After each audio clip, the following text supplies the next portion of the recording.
Donc dans cette vidéo, on va regarder comment passer de cette image à cette image. Donc l'idée là, ça va être d'utiliser des fonctions basiques de Inkscape.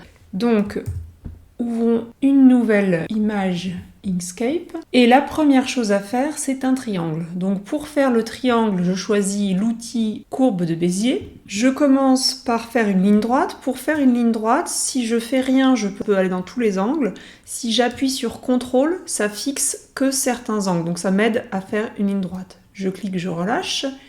La même chose pour faire l'angle droit qui va en haut. Je clique, je relâche. Et je viens fermer mon tracé ici. Je sélectionne l'outil sélectionner, transformer des objets, F1 si on veut avoir le raccourci. Je vais lui mettre la couleur bleue en cliquant une fois sur bleu. Et je voudrais que le contour soit sans couleur. Donc je vais me mettre, en ayant l'objet sélectionné, au-dessus de sans couleur, aucune. Garder la majuscule maj enclenchée, maj clic, ça l'a fait. Je zoome pour y voir d'un peu plus près et je vais maintenant faire une droite perpendiculaire à la droite du prisme. Donc pour ça, je vais dans les calques, je vais en rajouter un, calque 2 juste au-dessus, je ferme le calque 1 et je vais venir me mettre là et ici, comme ça j'ai exactement pris la même direction. Donc en fait, je vais avoir, je peux l'appeler prisme, ce calque, prisme au fond et un deuxième calque avec mes tracés de rayons. Là, je veux commencer par faire la normale. Et donc, une normale, c'est de retourner de 90 degrés le trait. On voit par contre que là, il est trop long par rapport à ce qu'on voudrait faire. Donc, on va le raccourcir. Et pour le raccourcir en gardant la direction, on va faire CTRL et la flèche. Et comme ça, on reste dans l'axe. Et pareil en haut, je raccourcis un peu, CTRL et la flèche. C'est un peu trop épais, un peu trop visible. Donc, je vais ici dans fond et contour, maj CTRL F. Style du contour, l'épaisseur, là je vais mettre juste 0,1 mm et je vais mettre des pointillés. Là du coup je trouve ça plus assez visible, donc je reviens avec 0,2. Voilà. En fait ce tracé là je le voudrais aussi dans le calque du fond, donc je vais faire CTRL X, me remettre sur le calque du fond, mettre la flèche là où je veux que l'objet se colle, CTRL V, je viens ici, comme ça j'ai mon prisme et je ne toucherai plus. Ce prisme-là, on voudrait peut-être rajouter une information d'un angle pour dire que ça et ça, c'est bien à 90 degrés. Donc pour ça, je prends l'outil carré. Je vais vouloir que le centre soit orange, les contours soient sans couleur. Et pour faire un vrai carré, je appuie sur CTRL. Et donc ça va me permettre de faire soit des rectangles qui ont des proportions qui vont bien, soit un carré. Je regarde, est-ce que ça me va à peu près comme forme de carré? Ouais. Je vais zoomer. Je reviens prendre. Et ici, ce que je vais vouloir faire, je vais me mettre là, c'est je vais vouloir le pivoter. Donc, quand je clique une première fois dessus, je peux l'agrandir. Quand je clique une deuxième fois, je peux le pivoter autour de ce centre de rotation. Le centre de rotation, je vais venir le mettre à l'angle et je vais venir pivoter ici jusqu'à être bien dans le sens que je veux. Je vais venir me décaler un peu. Et là, ce que je veux, c'est être en dessous des deux tracés. Donc je vais utiliser ici cet outil que j'ai quand j'ai cliqué sur la flèche de sélection et je vais mettre au dernier plan, c'est-à-dire que cet objet est le dernier en dessous des autres. Vous voyez, si je le décale, il passe en dessous. Je reviens à une sélection à une taille un peu plus raisonnable pour voir tout le dessin. J'utilise donc l'option zoomer sur le dessin. Ça me met tout le dessin dans le cadre. Et donc là, j'ai le dessin. Je trouve peut-être que ce rectangle est un peu trop grand. Donc je vais faire CTRL pour garder les dimensions pendant que je le réduis. Alors évidemment, ça ne centre pas là où je veux. Donc je reviens, je rezoome et je le mets là. Maintenant, je peux verrouiller le calque du prisme et venir tracer mes rayons. Donc, premier rayon, le rayon incident. Je viens sur calque 2. Il passe par ici. Entrer ou double-clic pour sortir. Je vais le mettre deux fois parce qu'en fait, je veux l'angle. Si vous vous rappelez de la figure qu'on veut faire, on va devoir poursuivre ce tracé ici pour montrer ce que c'est que la déviation. Donc, CTRL-C, CTRL-V, ça m'en fait un deuxième. Je viens les mettre bout à bout. Et la suite, je le veux plus fin. Donc, ici, 0. Celui-là, je voulais mettre une flèche au milieu. Alors pour la flèche au milieu, il lui fallait un point qu'il n'a pas. Donc je sélectionne le point de début, le point d'arrivée, je lui demande d'ajouter un point au milieu, plus. Et voilà, et donc là du coup, au point intermédiaire, il me met une flèche. Ok. Il me faut maintenant le rayon réfracté, CTRL-C, CTRL-V, je viens le mettre là, et puis on va le faire tourner. Je mets ici le centre de rotation, et voilà mon rayon réfracté. Donc j'ai maintenant mes rayons de dessinée, et il me reste à ajouter les angles. L'angle d'incidence, l'angle réfléchi, et l'angle de déviation. Donc pour ça, on va se mettre dans un dernier calque. Donc le deuxième calque, c'était les rayons. Et on va mettre un troisième calque qui seront les angles.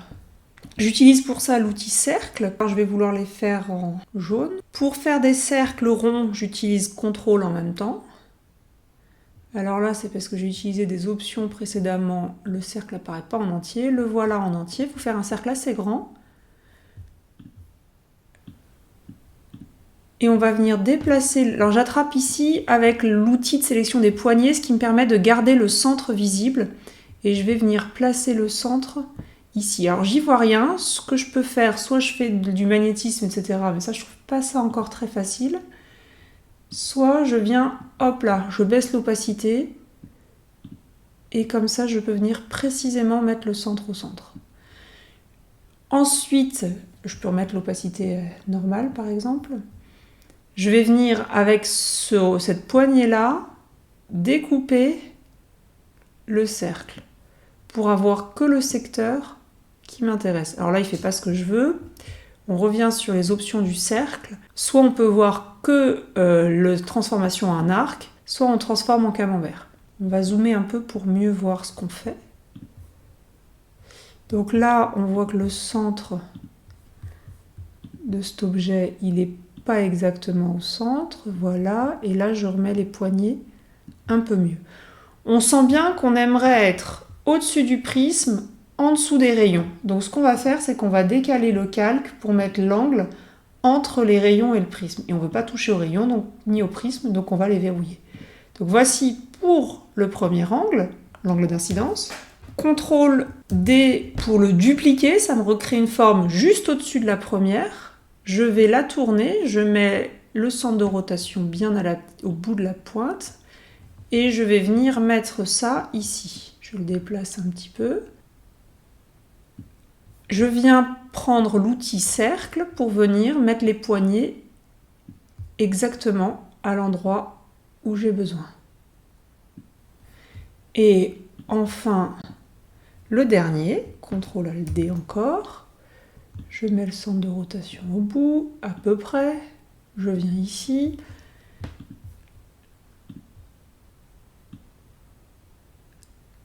Les poignées du cercle. Tac.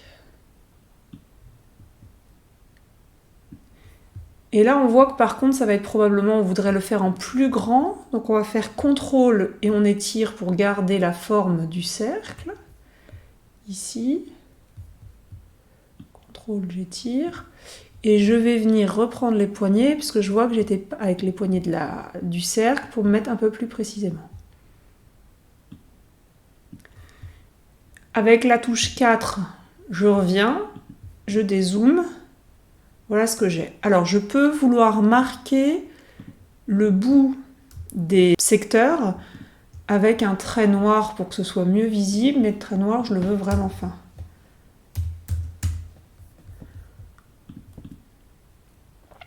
Comme ça. Maintenant, il ne me reste plus qu'à ajouter le nom de ces angles. Donc, j'utilise l'outil pour écrire. J'aime bien utiliser une police qui ressemble un peu plus à la police de LaTeX qui est Classical Serif. Voilà, comme ça j'ai l'angle d'incidence, CTRL-C, CTRL-V, ici T pour modifier l'angle réfléchi. Et alors là on voit que noir sur vert on va rien y voir, donc on va le mettre en blanc. R, CTRL-C, CTRL-V, T pour le modifier, et on va appeler cet angle-là grand D. Le passage où j'ai mis un peu de temps à me décider sur des aspects de mise en forme pour que ce soit joli, qu'on voit bien, j'agrandis, je déplace, je mets en noir, je zoome parce que j'y vois rien, on remet comme il faut, et puis voilà. Voilà, maintenant une fois que j'en suis là, ce qu'il ne faut pas oublier de faire et que j'aurais dû faire bien avant, c'est d'enregistrer. Parfois ça plante. Enregistrer sous. Donc prisme 2.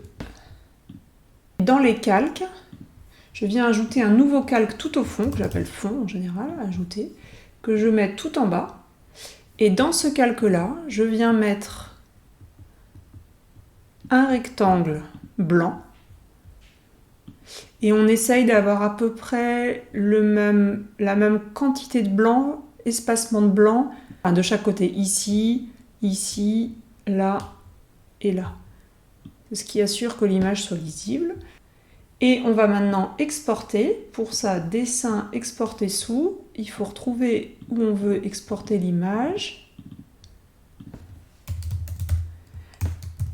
Bien mettre le point PNG. Enregistrer. Et une fois qu'on a fait ça, c'est pas fini, il faut encore exporter. Et là, on va voir ce que ça donne. On a un carré blanc. Si on augmente la fenêtre, on a l'image, et qu'on fait zoom moins, on a l'image dans un carré blanc. Voilà!